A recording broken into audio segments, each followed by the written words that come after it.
के साथ मैंने काम नहीं किया, वो आए या ना आए, मैं अपनी मर्ज़ी से रिकॉर्डिंग कर देता हूँ कि ये ठीक है। उन्होंने कह दिया मसूद भट्ट ऐसा है कि जिसके बगैर मैंने आज तक 40 साल 50 साल हो गए, मैं इसके बगैर मैंने रिकॉर्डिंग नहीं की, क्योंकि ये इंटरेस्ट लेता है, इसको रिदम आता है, रिदम आता है, इन्वॉल्व हो जाता है, उनको पता होता है कि उस्ताद जी मेरे लिए सही लेके आए होंगे। इसके वजूद होने से मैं रिकॉर्डिंग करता हूँ, वरना नहीं करता।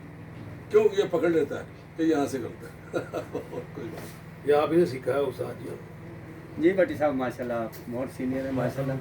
भट्ट साहब के बारे में कुछ बताएं हमें। भट्ट साहब तो मेरे छोटे भाइयों हैं और बहुत प्यार किया इन्होंने। उनकी सवेरे तकरीबन 70-80 फिल्में मैंने की हैं इनके साथ। इनका उनसे हमने बहुत सीखा है। नहीं हमने आपसे सीखा जी। आप बहुत सीनियर है आप नायाब है भट्टी साहब, आपने हमें बहुत कुछ सिखाया। आप हमारे उस्ताद हैं।